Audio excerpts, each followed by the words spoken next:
রাজধানীর বনশ্রীতে স্কুল শিক্ষার্থী খুন ও স্বেচ্ছাসেবক দল নেতা আজিজুর রহমান মোসাব্বির হত্যাকাণ্ড নিয়ে ডিএমপি মিডিয়া সেন্টারে কথা বলছেন ডিএমপির মিডিয়া বিভাগের ডিসি তালিবুর রহমান। আমরা সরাসরি চলে যাব তার বক্তব্যে।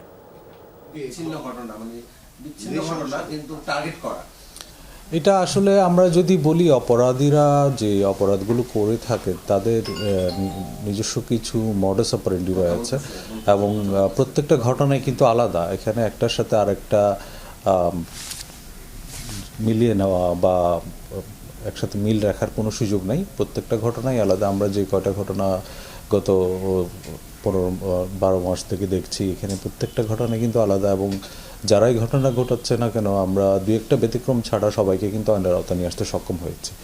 তো আশা করি এই যে ঘটনাগুলো রয়েছে এই ঘটনাগুলোর ক্ষেত্রে তার ব্যতিক্রম হবে না। আমরা তাদেরকে আইনের আওতায় নিয়ে আসতে পারবো এবং ঘটনার প্রকৃত রহস্য আপনাদের সামনে উদ্ঘাটন করতে সক্ষম। তাদেরকে চিহ্নিত করা গেছে কিনা আমরা যেটা চেষ্টা করছি যে ঘটনাস্থলে সিসিটিভি ফুটেজ আমরা সংগ্রহ করেছি, ইতিমধ্যে সেগুলো বিশ্লেষণ করা হয়েছে।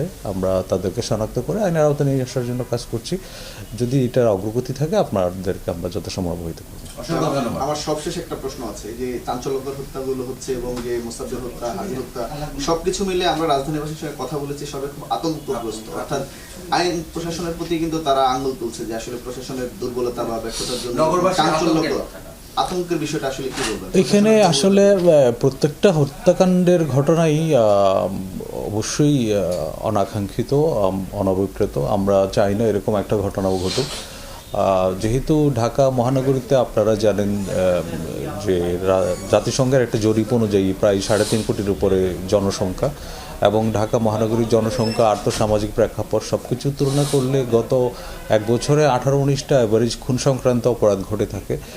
এটা যে দু একটা ঘটনা হয়তো পরপর ঘটেছে, এটা নিয়ে আতঙ্কিত হওয়ার কোনো কারণ নেই এবং একটার সাথে আরেকটার ওরকম কোনো যোগসূত্র আমরা পাইনি। অতএব এই যে অপরাধগুলো ঘটছে আমরা কত তাড়াতাড়ি অপরাধীদেরকে আইনের আওতায় নিয়ে আসতে পারছি সেটাই হলো মুখ্য বিষয়। আমরা যে আমাদের তৎপরতার কারণে বেশ কিছু অপরাধ কিন্তু বন্ধও আছে।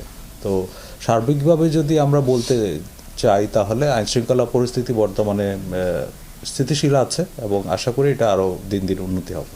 ধন্যবাদ।